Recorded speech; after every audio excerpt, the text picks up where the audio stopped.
Hello everyone, कैसे हैं आप सभी लोग। आशा है कि आप लोग बहुत अच्छे होंगे। प्यारे बच्चों, आज है 20 जून और 20 जून साल 2026 के हरियाणा करंट अफेयर इस वीडियो में हम पढ़ने वाले हैं। आइए प्यारे बच्चों, सेशन की करते हैं शुरुआत हम लोग। और कल मैंने आपसे एक सवाल किया था, उसका ठीक जवाब क्या होगा कि हरियाणा के मुख्यमंत्री नायब सिंह सैनी ने 31 करोड़ रुपए की लागत से बनने नवनिर्मित हैंगर और एटीसी भवन का उद्घाटन कहाँ पे किया है। तो इसका उद्घाटन किया है चौधरी बंसीलाल सिविल एरोड्रोम भिवानी में। थर्ड वाला ऑप्शन इसका बिल्कुल ठीक था। आइए हम लोग हमारे आज के इस वैल्यूबल सेशन की करते हैं शुरुआत। अगर आपने सीईटी मेंस की तैयारी करनी है तो स्टार IQ एप्लीकेशन पे जाना और द्रोणाचार्य नाम का बैच है, आप लोग इस पर्टिकुलर बैच को एक्सेस कर सकते हैं जिसमें आपको कंप्लीट प्रिपरेशन मिल जाएगी।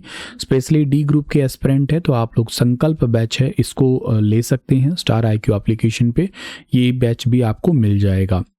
मेरे प्यारे बच्चों, विश्व योगासन चैंपियनशिप में हरियाणा के 11 खिलाड़ियों ने कितने पदक जीते हैं। तो वर्ल्ड योगासन चैंपियनशिप में हरियाणा के 11 खिलाड़ियों ने टोटल 14 मेडल जीते हैं, यानी कि ऑप्शन नंबर थर्ड इसका ठीक रहेगा। हरियाणा के 11 खिलाड़ियों ने विश्व योगासन चैंपियनशिप में कुल 14 पदक जीते हैं।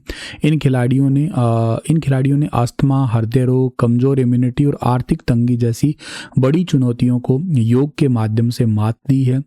अभी सभी खिलाड़ियों को हरियाणा विधानसभा अध्यक्ष हरविंदर कल्याण से इनकी मुलाकात हुई है और इसमें सृष्टि दहिया है, बचपन से ही कमजोर इम्यूनिटी की शिकार थी, योग से स्वास्थ्य में सुधार किया और वर्ल्ड लेवल पे पदक जीता है। देवांशी सोनीपत की हैं, संदीप पंचकुला से हैं और अर्जुन गुरुग्राम से है, देवी पानीपत की रहने वाली है। तो इन सभी ने ही, अर्जुन ने तो वैसे 2 गोल्ड मेडल लिए हैं एक्चुअली, और इसके अलावा मनीषा है, मधु है, अभिषेक है, नितिन है, सुमित है, ये सभी लोग ऐसे थे जो कहीं ना कहीं किसी न किसी वजह से सामाजिक रूप से या मेंटली हेल्थली वीक थे, लेकिन उन्होंने अपने आप को स्वास्थ्य सुधारा योगा से, मानसिक रूप से सुधरे, सामाजिक रूप से भी सुधरे। हरियाणा में विकसित भारत 2047 के लक्ष्य को प्राप्त करने के लिए देश की युवा शक्ति की भूमिका बहुत जरूरी है, ऐसा कहना है हरविंदर कल्याण जी का। इनके भाई का नाम देवेंद्र कल्याण है जो हरियाणा में स्टेट इलेक्शन कमिश्नर है। ध्यान रखना, हरियाणा के स्टेट इलेक्शन, हरियाणा के मतलब राज्य चुनाव आयुक्त हैं।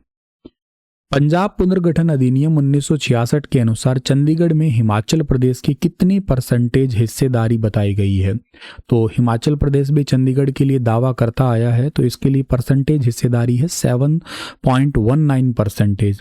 अभी हाल ही में 22वीं उत्तर क्षेत्रीय परिषद की स्थायी समिति की बैठक हुई थी और इस बैठक के दौरान जो है ना 19 जून को ये बैठक हुई है। मेजबान हिमाचल प्रदेश सरकार भी इसमें शामिल थे। शिमला हिमाचल प्रदेश में ये बैठक हुई है, 2 दिन की बैठक है। हिमाचल प्रदेश के मुख्य सचिव के पंत और इसमें प्रतिभागी पंजाब, हरियाणा, राजस्थान वर्चुअली है, दिल्ली, जम्मू कश्मीर, लद्दाख, चंडीगढ़, हिमाचल के मुख्य सचिव और केंद्रीय मंत्रालयों के अधिकारी है। सदस्य राज्य और केंद्र शासित प्रदेश से जुड़े 66 अंतरराज्यीय मुद्दों पर मंथन किया गया है। इस बैठक के अंदर BBMB में स्थायी सदस्यता मतलब भाखड़ा ब्यास प्रबंधन बोर्ड की परियोजनाओं में हिमाचल प्रदेश एक प्रमुख स्टेक होल्डर है और इसलिए राज्य को इसमें स्थायी सदस्य बनाने की जोरदार मांग रखी गई। चंडीगढ़ में 7.19%। पंजाब पुनर्गठन अधिनियम 1966 के तहत संयुक्त पंजाब के उत्तराधिकारी राज्य के रूप में चंडीगढ़ में हिमाचल ने अपना अधिकार और हिस्सेदारी मांगी है और चंडीगढ़ के सेक्टर 52 में नए हिमाचल सदन के निर्माण के लिए और भूमि आवंटन का मुद्दा भी उठाया था इस बैठक के अंदर। और इसके अलावा जो है जल बंटवारा, नदी जल साझेदारी, साइबर अपराध और शहरी आवास और आपदा प्रबंधन जैसे विषयों पर भी राज्य के बीच बेहतर तालमेल की जरूरत पर जोर दिया गया है। खाद्य सुरक्षा और महिला और बच्चों के खिलाफ होने वाले अपराधों पर भी गंभीरता से चर्चा हुई है। नशे पर लगाम लगाने के लिए शिमला में नारकोटिक्स कंट्रोल ब्यूरो की पूर्ण क्षेत्रीय इकाई स्टार्ट कर दी गई है। इससे राज्य और केंद्रीय एजेंसियों के बीच में समन्वय और मजबूत भी होगा। गुरुग्राम 2.0 को विश्व स्तरीय शहर बनाने के लिए विशेषज्ञों ने किससे आधारशिला बताया है। तो ये बताया है सतत जल प्रबंधन और कुशल परिवहन व्यवस्था, sustainable water management and efficient transport system. ये बेसिकली यहाँ पे नारेड को रियल एस्टेट कॉन्क्लेव 2026 में गुरुग्राम के विकास पर चर्चा हुई है। नई दिल्ली के यशोभूमि में आयोजित नारेड को रियल एस्टेट कॉन्क्लेव 2026 का आयोजन हुआ है। Gurugram 2.0 the road to a world class city इसका मेन थीम था। उद्देश्य यही है कि गुरुग्राम को एक स्मार्ट सिटी, टिकाऊ और वर्ल्ड लेवल का शहर बनाने के लिए जो चुनौतियां आ रही है या भविष्य की जो संभावनाएं हैं उस पर मंथन करना है। दुर्गा शंकर मिश्रा जी जो कि पूर्व सचिव रह चुके हैं आवासन एवं शहरी कार्य मंत्रालय में, तो शहर को आने वाली पीढ़ियों के लिए सस्टेनेबल बनाने की ज़रूरत है। वाटर मैनेजमेंट ज़रूरी है, रिसाइकलिंग ज़रूरी है, पैदल चलने वाले और साइकिल चलाने वालों के लिए भी एक प्रॉपर ढांचा होना ज़रूरी है। रियल एस्टेट के कारण विकास तेज तो हुआ है, लेकिन पानी, ट्रैफिक और आसमान बुनियादी ढांचे जैसी चुनौतियां अभी भी बरकरार है। मतलब असमान बुनियादी ढांचा है, प्रॉपर तरीके से मैनेजेबल नहीं है, कहीं पे ज़्यादा है, कहीं पे कम है। और पुराने और नए गुरुग्राम के बीच में सुविधाओं के अंतर को ख़त्म करना भी बहुत ज़रूरी है। आने वाले समय में हरियाणा की कैपिटल भी, वैसे तो हरियाणा की इकोनॉमिक कैपिटल है, लेकिन चंडीगढ़ से गुरुग्राम में शिफ्ट करने की भी चर्चा है। वैसे राष्ट्रीय शिक्षक पुरस्कार साल 2026 के लिए आवेदन करने वाले शिक्षक के लिए न्यूनतम कितने वर्षों की नियमित सेवा जरूरी है? तो टोटल कम से कम 10 साल की नियमित सेवा जरूरी है। राष्ट्रीय शिक्षक पुरस्कार 2026 ऑनलाइन जो है ना सेल्फ नॉमिनेशन प्रोग्राम स्टार्ट हो चुका है। 15 जून से आवेदन करने की लास्ट डेट 10 जुलाई है और सबमिट करने की लास्ट डेट है 13 जुलाई है। मान्यता प्राप्त प्राथमिक, माध्यमिक और वरिष्ठ माध्यमिक विद्यालयों के नियमित शिक्षक होने चाहिए या प्रधानाचार्य ही पात्र हैं जिनके पास कम से कम 10 साल का नियमित सेवा का अनुभव हो। और इनएलिजिबल होगा जो कॉन्ट्रेक्चुअल टाइप के टीचर हैं या शिक्षा मित्र हैं या ट्यूशन पढ़ाने वाले टीचर हैं, ये इस आवेदन के लिए मतलब इस पुरस्कार के लिए आवेदन नहीं कर सकते हैं। कुल पूरी तरीके से ऑनलाइन होगा। इसमें portfolio, documents, photo, video upload कर सकेंगे। 10 ऑब्जेक्टिव इसमें होने वाले हैं। 90 नंबर इसके लिए मिलेंगे। टीचर्स का इनोवेशन, टेक्निक का उपयोग, सामुदायिक सहभागिता और मेंटरशिप और विद्यालय प्रबंधन के लिए डिस्ट्रिक्ट लेवल, राज्य लेवल और नेशनल लेवल पे ऐसे इनमें अलग अलग सरकारें चुनेगी। हरियाणा से मैक्सिमम 3 ही नामांकन राष्ट्रीय जूरी के समक्ष भेजने की अनुमति है। वैसे तो देश भर के 50 शिक्षकों का सिलेक्शन होगा। इसमें 4 और 5 सितंबर 2026 को इस समारोह में अवार्ड दिए जाएंगे। और ऐसे ही हरियाणा में महिला एवं बाल विकास मंत्रालय की ओर से प्रधानमंत्री राष्ट्रीय बाल पुरस्कार के लिए 31 जुलाई की लास्ट डेट रखी गई है। 26 दिसंबर 2026 को राष्ट्रीय वीर बाल दिवस के अवसर पर इनको इनाम दिया जाता है। ये अंतर्राष्ट्रीय योग दिवस साल 2026 के अवसर पर हरियाणा का राज्य स्तरीय योगा समारोह कहाँ पे आयोजित होगा? तो हरियाणा का राज्य स्तरीय योगा समारोह आयोजित होगा सेक्टर 5 परेड ग्राउंड पंचकुला के अंदर होगा। ये कल ही के दिन मनाया जाएगा 21 जून को। मुख्य अतिथि हरियाणा के मुख्यमंत्री जी ही इसमें होंगे और ये एक साथ 10,000 लोग इसमें योगा अभ्यास करने वाले हैं। और इसके अलावा विदेशी मेहमानों की भी भागीदारी होगी, जिसकी सुविधा से उचित समन्वय के लिए मतलब बेसिकली विदेशी मेहमान भी इसके अंदर आने वाले हैं। और कार्यक्रम की सुरक्षा और व्यवस्था की निगरानी जिला उपायुक्त सतपाल शर्मा और डीसीपी पंचकुला सृष्टि गुप्ता को दी गई है। सरकारी राशन सिस्टम पीडीएस योजना किस साल तक बढ़ा दी गई है? गवर्नमेंट राशन सिस्टम स्कीम जो है उसको साल 2031 तक के लिए बढ़ाया गया है। ऑप्शन नंबर बी इसका ठीक रहेगा। सार्वजनिक वितरण प्रणाली जो पब्लिक डिस्ट्रीब्यूशन सिस्टम है, इसको सार्थक पीडीएस योजना को 5 साल के लिए बढ़ाया है। अप्रैल 2026 से मार्च 2031 तक लागू किया जाएगा। 16वें वित्त आयोग चक्र के अंतर्गत आती है ये। सार्थक पीडीएस योजना के लिए कुल 25,530 करोड़ रुपए का प्रावधान है। इस निर्णय को प्रधानमंत्री नरेंद्र मोदी की अध्यक्षता में अभी रिसेंटली एक केंद्रीय मंत्रिमंडल की बैठक हुई थी, उसमें मंजूरी मिली है। इस योजना का मुख्य उद्देश्य यही है कि सार्वजनिक वितरण प्रणाली को और मजबूत करना है, ट्रांसपेरेंट बनाना है, टेक्निकल रूप से आधुनिक और अधिक प्रभावी भी बनाना है इसको।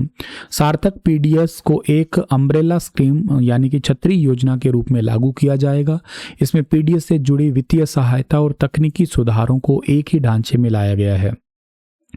इसके अलावा राष्ट्रीय खाद्य सुरक्षा अधिनियम यानी कि NFSA के तहत राज्य एजेंसियों को खाद्यान्न के राज्य के भीतर परिवहन और FPS वितरक मार्जिन के लिए सहायता, स्मार्ट PDS योजना इनको शामिल करना है इसमें। इस योजना के चलते हुए हरियाणा में और केंद्र शासित प्रदेश या बाकी सभी राज्यों में राज्य के भीतर परिवहन व्यवस्था प्रबंधन, उचित मूल्य की दुकान तक राशन पहुंचाना, FPS वितरकों के मार्जिन, इनके लिए केंद्र सरकार सहायता देगा। FPS यानी कि फेयर प्राइस शॉप होती है आपकी, जहाँ पे सही कीमत का चीज़ें जो है ना मिल जाती है। इसमें मतलब राशन डीलर को आर्थिक रूप से राहत मिलेगी। और सरकार ने ये भी कहा है कि PDS व्यवस्था को समाप्त या प्रतिस्थापित नहीं करती है, बल्कि इसका उद्देश्य PDS व्यवस्था में सुधार करना ही है। और ये हरियाणा के अंदर या पूरे भारत में लॉजिस्टिक सिस्टम भी सुधरेगा। इससे खनाज का जो खाद्यान्न है उनका परिवहन है, साज संभाल है, निगरानी व्यवस्था, शिकायत निवारण प्रणाली, अंतिम छोर तक राशन पहुंचाना, नुकसान और लीकेज को कम करना, वितरण व्यवस्था को ठीक करना, ये सार्थक PDS योजना के चलते हुए इन सुधारों को किया जाएगा। इसमें AI का भी यूज़ करेंगे, इसमें ML का यूज़ करेंगे, इसमें नेचुरल लैंग्वेज का, ब्लॉकचेन टेक्नोलॉजी का, इन टेक्निक का भी यूज़ किया जाएगा। वास्तविक समय की निगरानी हो सकेगी। एक आपका AI आधारित शिकायत निवारण प्रणाली सिस्टम बनाया जाएगा। इस योजना का अधिनियम 2013 से जुड़ी हुई है।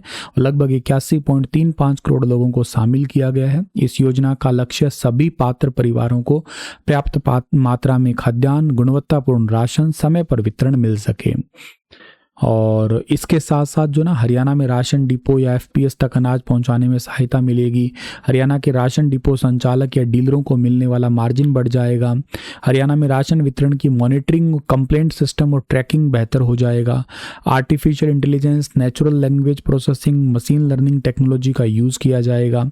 और हरियाणा में PDS सिस्टम ओवरऑल जो है ना आपका वो बेनिफिट मिलेगा। जितने भी बेनिफिशरीज हैं उन सबको बेनिफिट मिलेगा हरियाणा के अंदर इसका। और एक बात और है, मैंने आप लोगों को पहले की क्लासेस के अंदर जो है ना वो बता रखा है कि हरियाणा में जो बेसिकली जितने भी राशन डिपो है उसमें महिलाओं को भी 33% का आरक्षण दिया जाएगा। ये भी ध्यान रखना आप लोग, ठीक है। ये NFSA बेनिफिशरीज का मतलब है नेशनल फूड सिक्योरिटी एक्ट के चलते हुए। ये एक्ट आया था 2013 के अंदर आया था। वैसे गरीब और ज़रूरतमंद लोगों को सस्ती दरों पे फूड ग्रेन्स उपलब्ध करवाना, जैसे गेहूँ 2 रुपये किलो, चावल 3 रुपये किलो, मोटा अनाज 1 रुपये किलो, है ना, उसके चलते हुए इस पे काम होता है। स्वास्थ्य हरियाणा समृद्ध हरियाणा अभियान के तहत हरियाणा में कितनी योजनाओं का शुभारंभ किया गया है? टोटल 9 योजनाओं का शुभारंभ किया गया है। थर्ड ऑप्शन इसका सही रहेगा। 22.29 करोड़ की लागत से 30 नए स्वास्थ्य संस्थानों का उद्घाटन किया जाएगा। 21.50 करोड़ की लागत से 16 नए स्वास्थ्य संस्थानों की आधारशिला रखी जाएगी।